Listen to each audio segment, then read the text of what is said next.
Hey everyone, welcome back to another video. Sorry about the long upload wait, but today we're going to be jumping into a question that's been burning on maybe some people's minds, and maybe you clicked on the video because you want this question to be answered. Is the DJI OSMO Mobile 6 still the best smartphone gimbal in 2024? Let's check it out. Starting off with price, in Australia this gimbal usually goes for around $190, which is pretty good value for what you're getting, and compared to competitors like the Insta360 Flow, I think that's about $119 here in Australia, so this is slightly cheaper.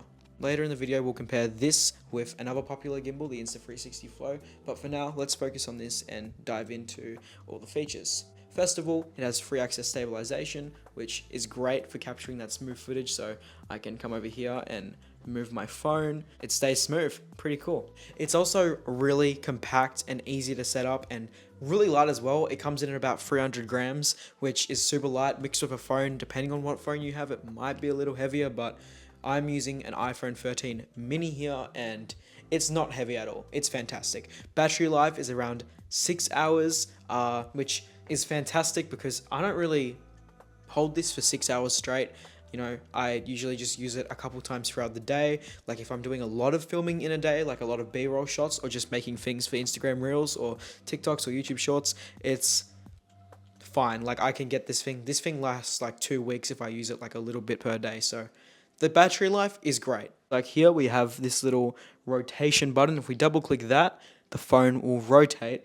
And if we tap it once, it'll just switch to the front facing camera and to the rear facing camera. There's also a trigger on the back. Tapping it once will make the gimbal lock onto any subject that it's wants to lock onto and start following it around. We'll get more into the tracking later. And if your gimbal's like really off center and bad, if you double tap, it will recenter just like that. A joystick for manual movement. You have a mode button to switch between the different modes, which we'll get into all of them later.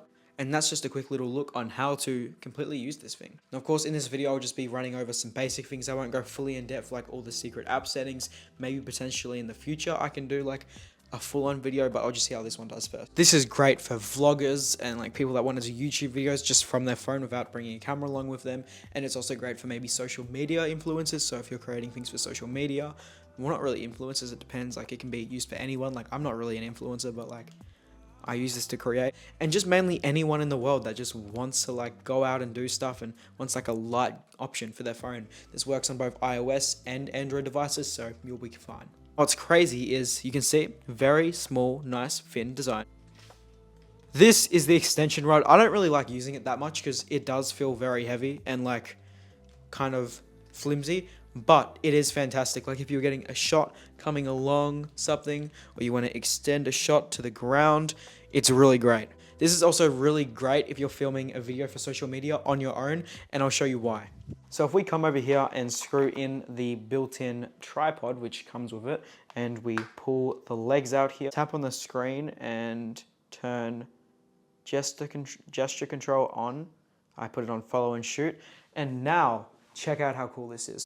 So I'm just gonna place my phone over here, and if I put my hand up, starts beeping, flashing, and now it will follow me around the room. So what's up guys? How are you all going? And what's cool is if I actually was to jump out of frame, so yeah, you'll see it's lost track of me and it has zoomed out, but as soon as it sees me back in, it will just zoom straight in and it won't lose tracking. Really neat, really good. And also, it's like really good at remembering who you are. It doesn't get mixed up with someone else. So if I walk out of the room and someone else walks in, boom, it doesn't track them. Instead, it tracks me. So that's pretty cool. Sweet. But not cool because it should be Tracking me. Hey, this my video. I have heard some things that the Insta360 Flow is slightly better, but it's not that much better where it's justifiable. Starting off is follow mode, and I'll start recording here, and I'll just show you the gimbal, the phone, just follows the gimbal's movement. Nothing too special there. That's the mode you'll be in probably 90% of the time using this thing. If we tap the M button again, we will change mode, and now we're in tilt locked mode, so this just allows to keep it tilt locked, as you'd expect. Next mode is FPV mode. So this is pretty cool if you want to get an FPV type shot. You'll see that if I move the gimbal, the phone shortly follows after. So I'll just get a shot here where I go like this, and yeah. Not the best example, but that's just what I'm going to show you. And if we tap the M button one last time, we are now in spin shot mode, which is also pretty sick. This mode is really cool if you're walking through like a big hallway or like a big building. Trust me, it's pretty cool. If I hit record here and I move the joystick and just walk, you'll see that it tilts with it.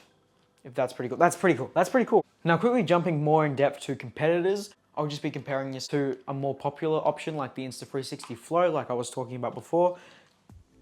They're pretty close. The Insta360 Flow was originally better than this gimbal, but this has received some software updates and caught up. And honestly, the grip on this just feels way better. The Flow is a bit small. The tripod that's built in is also kind of flimsy, I've heard.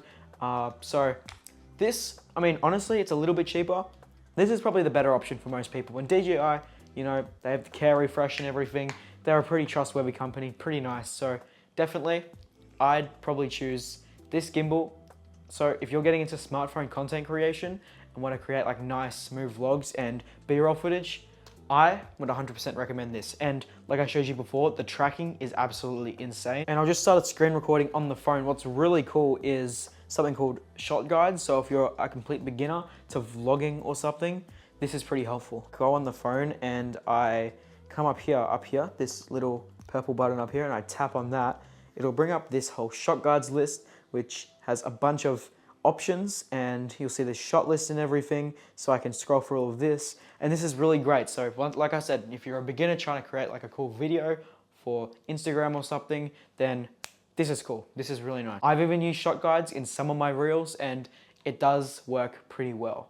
It's just nice having that guide and that set list and that storyboard. Definitely, shot guides is very beginner friendly, very nice. And you'll see here, there is so many modes to this gimbal, but unfortunately, I might do a more in-depth video in future, like I said, but today we're just gonna keep it simple and just a little tiny review on this in 2024. This gimbal is fully feature-packed and it's so great, and I'd recommend it to anyone getting into YouTube and they're creating on their smartphone, or just anyone that travels a lot, gets really like a lot of footage on the go. I definitely recommend this. This is still definitely the king of smartphone gimbals, like ease of use wise, definitely still the king. I'd completely recommend it. And just to quickly show off the ease of use, check out how easy this is to set up. Lock bit, you just flip it like that and you fold this up and you grab your phone with the clamp on the back and done. That's how easy it is. Anyways, thank you for watching this video. Subscribe for more. Stay tuned for more content coming soon. I have some really good videos coming up. And let me know what you want to see in future. Give me any feedback on what like videos you want to see or anything like that. Peace out. See ya.